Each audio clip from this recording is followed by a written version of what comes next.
School time আৰু school টাইমত এনেধৰণে চাইলেঞ্চযুক্ত পথ নিৰ্মাণকাৰী সংস্থাৰ আচলতে মতালি চলিছে বুলি বাৰে বাৰে অভিযোগ হৈ আহিছে আৰু তেখেতসকলে এই বিদ্যালয়ৰ যি সময় সেই সময়ত এনেধৰণে কাম লগাই আছে যাৰ কাৰণে নেকি ব্যাপক যান-জঁটৰ সৃষ্টি হৈছে। যি সময়ত বিদ্যালয় বা চৰকাৰী অফিচসমূহলৈ কৰ্মচাৰীসকল যাব লাগে সেই সময়ত আচলতে নিৰ্মাণকাৰী সংস্থা এনেধৰণে পথ নিৰ্মাণ কৰি থকাৰ বাবে ব্যাপক যান-জঁটৰ সৃষ্টি হৈছে আৰু ঘণ্টাৰ পিছত ঘণ্টা এনেধৰণে ৰৈ আছে আৰু বহু পৰীক্ষাৰ্থী আচলতে এই সময়ত আবদ্ধ হৈ পৰিছে ডিমৌ চাৰিআলিত আচলতে যি অভাৰব্ৰিজ নিৰ্মাণৰ নামত মতালি চলি আছে বুলি বিভিন্ন সময়ত উত্থাপন কৰি অহা হৈছে। অভিযোগ উত্থাপন হৈ আহিছে যে ৰাষ্ট্ৰীয় ঘাইপথ নিৰ্মাণকাৰী সংস্থাৰ মতালি আচলতে ডিমৌ চাৰিআলিত দেখিবলৈ পোৱা গৈছে। ইয়াত আচলতে কোনো ধৰণৰ নীতি নিয়ম মানি চলা নাই। তেখেতসকলে যিটো ছাৰ্ভিচ ৰোড সেই ছাৰ্ভিচ ৰোডটো নিৰ্মাণ নকৰাকৈ আচলতে অভাৰব্ৰিজখন নিৰ্মাণ কৰিব লোৱাৰ ফলতে প্ৰত্যেক দিনাই এনেধৰণৰ যান-জঁটৰ সৃষ্টি হয় আৰু আজি পুৱাৰ সময় যি অফিচ কছাৰী বা বিদ্যালয়সমূহলৈ যাব লাগে, বিভিন্ন ছাত্ৰ ছাত্ৰীৰ পৰীক্ষা চলি আছে, তাৰ মাজতে এনেধৰণে পথ নিৰ্মাণৰ কাম অভাৰব্ৰিজৰ যি ছাৰ্ভিচ ৰোড সেই ছাৰ্ভিচ ৰোডৰ কাম কৰি থকাৰ কাৰণে ঘণ্টাৰ পিছত ঘণ্টা ছাত্ৰ ছাত্ৰীসকল বা কৰ্মচাৰীসকল আবদ্ধ হৈ পৰিছে আৰু আমি দেখিবলৈ পাইছোঁ যে বিভিন্ন সময়ত এনেধৰণৰ ঘটনাসমূহ হৈ আছে যদিও কৰ্তৃপক্ষই বা প্ৰশাসনে পথ নিৰ্মাণকাৰী সংস্থাক নাকি লগাব পৰা নাই। বাৰে বাৰে এনেধৰণৰ কামবিলাকে হৈ আছে আৰু এনেধৰণে আমি দেখাইছোঁ ঘণ্টাৰ পিছত ঘণ্টা কেনেধৰণে ডিমৌ চাৰিআলিত সাধাৰণ লোক পণবন্দী হৈ থাকিবলগীয়া হৈছে। আচলতে ইতিমধ্যে বহু সময় পাৰ হৈ গৈছে, বিদ্যালয় সময় পাৰ হৈ গৈছে, কিন্তু এনেধৰণে ছাত্ৰ ছাত্ৰীসকল এই ৰাজপথতে আবদ্ধ হৈ আছে। ব্যাপক যান-জঁটৰ সৃষ্টি হৈছে।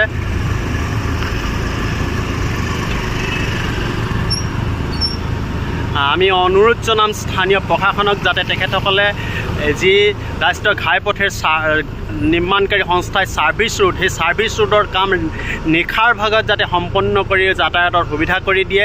স্থানীয় দল সংগঠনক অনুৰোধ জনাম তেখেতসকলে যাতে এই নিৰ্মাণকাৰী সংস্থাক বাধ্য কৰাই যাতে এনেধৰণৰ যান-জঁট সৃষ্টি কৰি সাধাৰণ যাত্ৰী হওক বা ৰোগীসকলেই হওক বা মহাবিদ্যালয়ৰ ছাত্ৰ ছাত্ৰীয়ে হওক বা কৰ্মচাৰীসকলক বিপদত পেলাই এনেধৰণে পুৱাৰ ভাগত অফিচ কাছাৰীলৈ যোৱাৰ সময়ত যাতে পথ অৱৰোধ কৰি সকলোকে বিপদত নেপেলায় তাৰ কাৰণে ব্যৱস্থা গ্ৰহণ কৰিবৰ কাৰণে, তাৰ কাৰণে মাত মাতিবৰ কাৰণে প্ৰশাসনক অনুৰোধ জনাম স্থানীয় সচেতন ব্যক্তি হিচাপে প্ৰশাসনৰ দায়িত্ব আছে। প্ৰশাসনক অনুৰোধ জনাম আমাৰ যিসমূহ ডিমৌ অঞ্চলত ৰাজহুৱা স্বাৰ্থজনিত কাৰণত মাত মাতি থকা দল সংগঠন আছে তেখেতসকলক অনুৰোধ জনাম যাতে তেখেতসকলে মাত মাতে।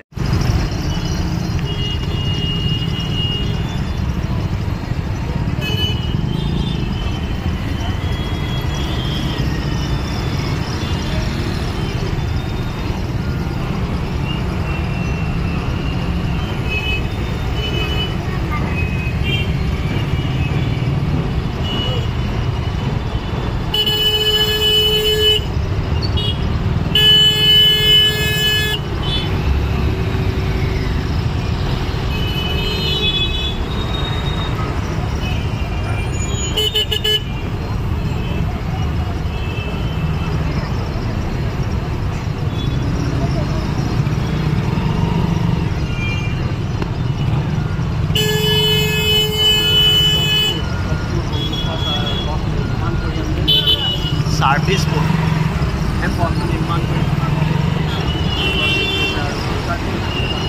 আচলতে ছাত্ৰ ছাত্ৰীসকলৰ পৰা যিসমূহ কৰ্মচাৰী বা বিভিন্ন কামৰ কাৰণে পুৱাৰ ভাগত ওলাই যায় আৰু তেওঁলোক ৰাজপথেৰে আবদ্ধ হৈ আছে।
এনেধৰণে আচলতে ছাৰ্ভিচ ৰোডৰ কাম এতিয়া যিটো সময় অতি ব্যস্ত সময় এই পথেৰে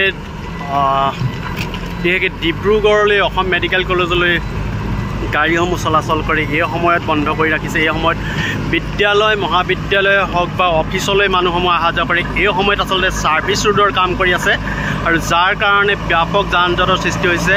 আচলতে NHCL ৰাষ্ট্ৰীয় ঘাইপথ নিৰ্মাণকাৰী যি সংস্থা সেই সংস্থাৰ আচলতে এটা চূড়ান্ত ময়মতালি হৈছে।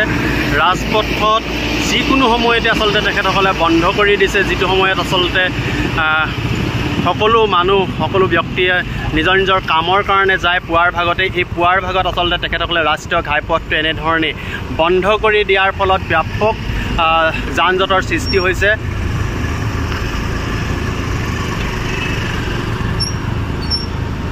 আমি অনুৰোধ জনাম স্থানীয় প্ৰশাসনক যাতে তেখেতসকলে যি ৰাষ্ট্ৰীয় ঘাইপথেৰ নিৰ্মাণকাৰী সংস্থাই ছাৰ্ভিচ ৰোড সেই ছাৰ্ভিচ ৰোডৰ কাম নিশাৰ ভাগত যাতে সম্পন্ন কৰি যাতায়াতৰ সুবিধা কৰি দিয়ে। স্থানীয় দল সংগঠনক অনুৰোধ জনাম তেখেতসকলে যাতে এই নিৰ্মাণকাৰী সংস্থাক বাধ্য কৰাই যাতে এনেধৰণৰ যান জঁট সৃষ্টি কৰি সাধাৰণ যাত্ৰী হওক বা ৰোগীসকলে হওক বা বিদ্যালয়ৰ মহাবিদ্যালয়ৰ ছাত্ৰ ছাত্ৰীয়ে হওক বা কৰ্মচাৰীসকলক বিপদত পেলাই এনেধৰণে পুৱাৰ ভাগত অফিচ কাছাৰীলৈ যোৱাৰ সময়ত যাতে পথ অৱৰোধ কৰি সকলোকে বিপদত নেপেলায় তাৰ কাৰণে ব্যৱস্থা গ্ৰহণ কৰিবৰ কাৰণে, তাৰ কাৰণে মাত মাতিবৰ কাৰণে প্ৰশাসনক অনুৰোধ জনাম।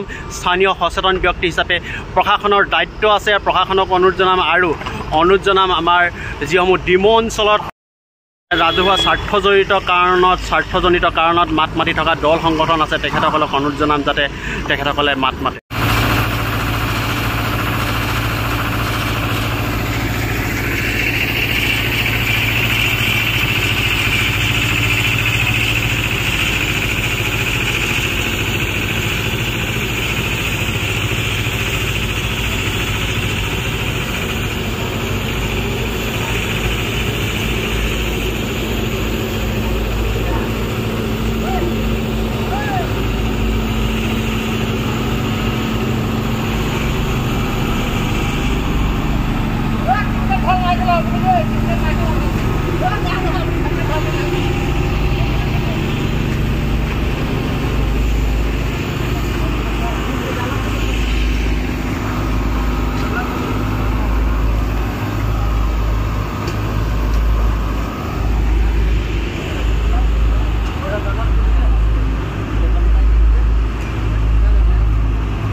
আপোনালোকে এইটো দেখিছে, এই মাজৰ পথটোৱে আচলতে মূল পথ আছিলে আৰু এই পথটো নিৰ্মাণ কৰাৰ প্ৰাক মুহূৰ্তত আচলতে এই ছাৰ্ভিচ ৰোডটো সম্পূৰ্ণ কৰি ল'ব লাগিছিলে। কিন্তু ৰাষ্ট্ৰীয় ঘাইপথ নিৰ্মাণকাৰী সংস্থাৰ ময়মতালিত আচলতে এনেধৰণে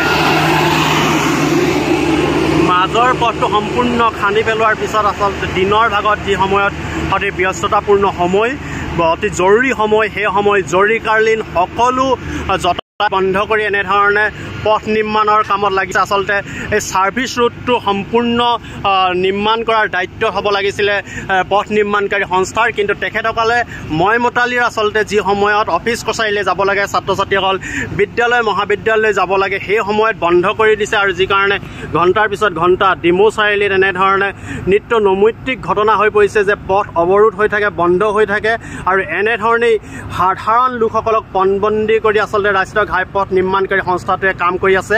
তেখেতসকলে আচলতে ময়মতালি কৰিছে, ডিমৌৰ প্ৰশাসনক ভেঙুচালি কৰিছে, ডিমৌৰ স্থানীয় জনসাধাৰণক হওক ইয়াৰ দল সংগঠনসমূহক আচলতে বৃদ্ধাংগুষ্ট দেখাইছে বুলি ক'ব পাৰি। কাৰণ তেখেতসকলে যি যাতায়াতৰ নিম্নতম সা সুবিধাকণ কৰি দি আচলতে মূল পথটো খান্দিব লাগিছিলে, কিন্তু তেখেতসকলে সেই কাম নকৰি পথটো খান্দাৰ পিছত এনেধৰণে যিসমূহ ব্যস্ততাপূৰ্ণ সময়, যি সময়ত বিদ্যালয় মহাবিদ্যালয় বা অফিচ কাছাৰীলৈ জনসাধাৰণ যাব লাগে, সেই সময়ত আচলতে তেখেতসকলে পথ নিৰ্মাণৰ কাম কৰিছে। আৰু আমাৰ প্ৰশাসনক আজি তাৰিখলৈকে নিম্মাত হৈ থকা দেখিছোঁ। স্থানীয় প্ৰশাসনে নিৰ্মাণকাৰী সংস্থাৰ বাধ্য কৰাব পৰা নাই। স্থানীয় দল সংগঠনৰ কোনো মাত মতা নাই। আচলতে ৰহস্যজনকভাৱে নিৰ্মাণকাৰী সংস্থাৰ লগত তেখেতসকলে মৌনতা অৱলম্বন কৰা দেখা গৈছে।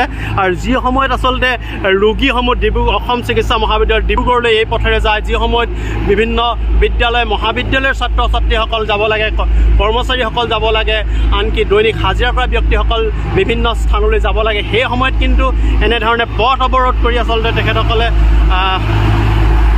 কাম কৰাৰ ফলত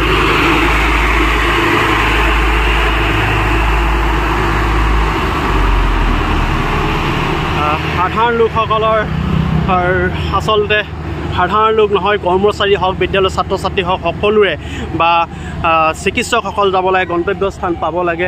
আপোনালোকে দেখিছে এনেধৰণে কিন্তু তেখেতসকলে আবদ্ধ হৈ পৰা দেখা যায়।